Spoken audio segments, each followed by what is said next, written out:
A paz do Senhor Jesus seja com a sua vida. A nossa aula de hoje é a atualidade dos dons espirituais.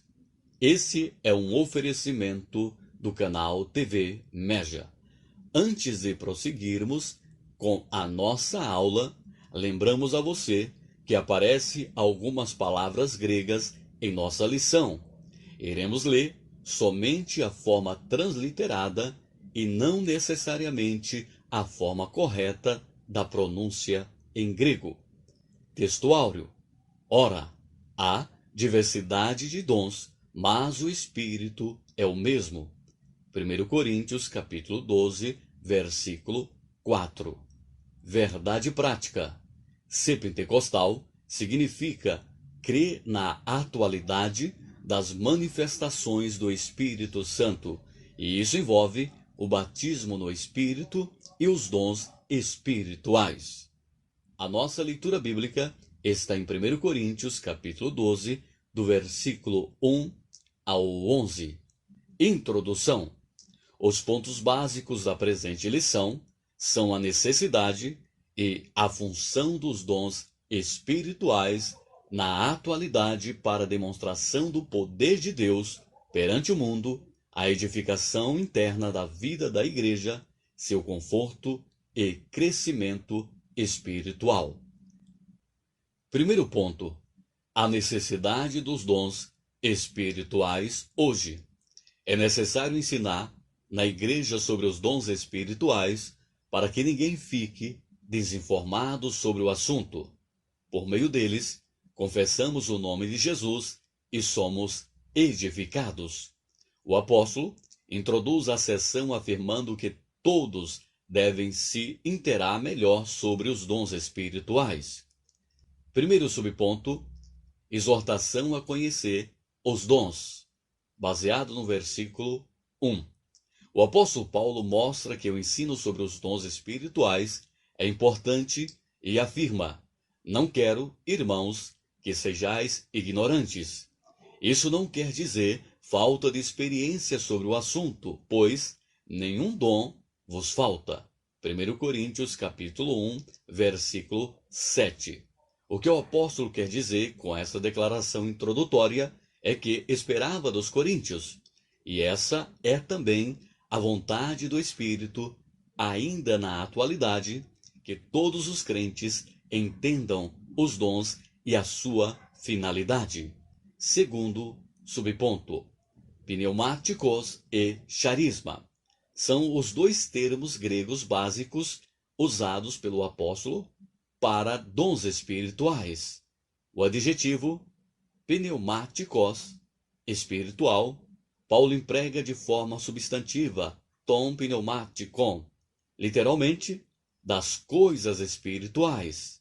O contexto mostra que ele se refere aos dons espirituais. O substantivo charisma, dom, um cognato de charis, graça, cuja ideia é o que foi dado pela graça, aparece duas vezes de dons e, no verso 9, dons, da nossa leitura bíblica em classe. Terceiro subponto: o que são os dons espirituais? A declaração de fé das Assembleias de Deus define os dons espirituais como capacitações especiais e sobrenaturais concedidas pelo Espírito de Deus ao crente para o serviço especial na execução dos propósitos divinos por meio da igreja. Esses recursos são operados por meio dos crentes em Jesus, enquanto a igreja estiver na terra, com base em 1 Coríntios, capítulo 13, do versículo 8 ao 10. Isso envolve todo o aspecto da vida cristã, como adoração, evangelização, operação de milagres e o exercício do ministério. Eles podem ser concedidos, de repente, em qualquer fase da experiência cristã, ao ser batizado no Espírito Santo, no início da fé ou ao longo da carreira cristã. Todos nós devemos buscar os dons espirituais a qualquer momento. Segundo ponto, a função dos dons espirituais. O uso dos dons espirituais é essencial nas reuniões cristãs, na vida pessoal e no serviço da evangelização. Isso era uma realidade na época dos apóstolos e continua um fato na atualidade. Primeiro subponto: as listas dos dons. Há quem acredite que existem apenas 9 dons espirituais, pois interpreta como únicos os apresentados nos versículos 8 ao 10. Mas o apóstolo apresenta mais 2 listas de dons espirituais nesse mesmo capítulo. Uma com 8 dons, no versículo 28, e outra com 7, incluindo algumas repetições da primeira lista. E aí podemos ver os versículos 29 e 30 de 1 Coríntios capítulo 12. Há ainda uma lista em Romanos e outra em Efésios. Romanos capítulo 12, do versículo 6 ao 8, e Efésios capítulo 4, do versículo 8 ao 11. Há quem afirme que a primeira lista é completa, e as demais seriam expressões ou explicações desses 9 dons. Em nenhum lugar o apóstolo limita o número de dons. Essa explicação está de acordo com a declaração de fé das Assembleias de Deus. Segundo subponto: classificação teológica. Os dons mencionados em seguida são classificados em 3 grupos de 3 dons. A divisão mais conhecida é a seguinte: há dons de revelação, que são a palavra da sabedoria, a palavra da ciência e discernimento de espíritos. B.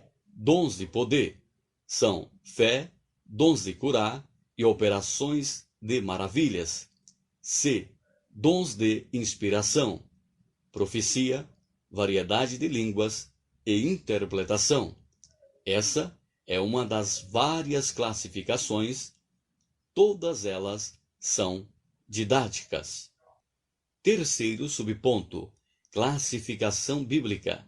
Stanley Orton segue a divisão funcional feita pelo próprio apóstolo em 3 grupos, 2, 5 e 2. 2 vezes o adjetivo grego héteros, ou seja, outro de tipo diferente, intercala os grupos. Assim, e a outro pelo mesmo espírito, a fé, e a outro a variedade de línguas. Nas outras vezes, o termo usado para outros é halos, ou seja, outro de mesmo tipo. Se isso significa uma classificação ou uma divisão, seriam em 3 grupos, 2, 5, 2. Assim, dons do ensino ou pregação, palavra da sabedoria e palavra da ciência, dons de ministério, fé, dons de curar, operação de maravilhas, a profecia e dom de discernir os espíritos, dons de adoração, variedade de línguas e interpretação de línguas. Quarto subponto: para o que for útil. O Espírito Santo distribui os dons aos crentes, a cada um para o que for útil, proveitoso para edificação espiritual e crescimento numérico da igreja. A função dos dons espirituais é tornar a manifestação do poder de Deus cada vez mais real e dinâmica para a edificação do corpo de Cristo e, antes de tudo, autenticar a obra de Cristo. Não existe um reservatório ou um depósito de dons na igreja ou nos crentes para que cada um faça uso a seu bel prazer. O Espírito reparte particularmente a cada um como quer. Os dons, portanto, não são atestados de espiritualidade e nem de santidade, Eles são concedidos para a edificação da igreja e o aperfeiçoamento espiritual dos crentes. Muito cuidado, pois a soberba espiritual é a pior de todas e é pecado. Somente a Deus a glória, conforme Isaías capítulo 42, versículo 8 e Efésios capítulo 3, versículos 20 e 21. Terceiro ponto, os dons revelam a unidade na diversidade. O apóstolo esclarece que a diversidade de dons é uma necessidade e enfatiza que ela tem suas raízes no Deus Trino. Isso à medida em que o Pai, o Filho e o Espírito Santo manifestam suas atividades para a edificação da igreja. Primeiro subponto: diferentes dons. Nós precisamos saber que são diferentes os dons da graça concedidos segundo a medida da fé. Está escrito em Romanos capítulo 12, versículo 6, o seguinte: de modo que, tendo diferentes dons, segundo a graça que nos é dada, se é profecia, seja ela segundo a medida da fé. São três classes de manifestações, as quais revelam a atuação do Deus Trino. Uma, diversidade de dons, atribuído ao Espírito. Duas, diversidade de ministérios, relacionada ao Filho. Três, diversidade de operações, como a ação do Pai. Mas é o Espírito a fonte de todos os dons, que distribui os dons para a edificação da igreja. Segundo subponto, unidade. Temos diversidade de dons, de ministérios, de operações, mas um só e o mesmo Espírito opera todas essas coisas, repartindo particularmente a cada um como quer. O termo diversidade é repetido uma vez para cada pessoa divina, mas em cada uma aparece a expressão: mas o Espírito é o mesmo, mas o Senhor é o mesmo, mas é o mesmo Deus. O único Espírito, o único Senhor e o único Deus referem-se às três pessoas da Trindade, o Pai, o Filho e o Espírito Santo, que aparecem de forma espontânea e automática nos seguintes textos: Mateus, capítulo 28, versículo 19, 2 Coríntios, capítulo 13, versículo 13, e Efésios, capítulo 4, do versículo 4 ao 6, e por fim, 1 Pedro, capítulo 1, versículo 2. Conclusão: a manifestação dos dons espirituais vai continuar durante todo o tempo em que a igreja peregrinar na terra, isto é, até a vinda de Cristo. Essa é uma verdade pentecostal. A igreja atual necessita tanto do poder de Deus como nos dias apostólicos. A missão da igreja hoje em nada difere da sua missão no passado. Hoje não é diferente e dependemos do poder sobrenatural na virtude do Espírito. Muito bem, chegamos ao fim da aula de hoje. Jesus Cristo te abençoe. Aguardamos você na próxima aula.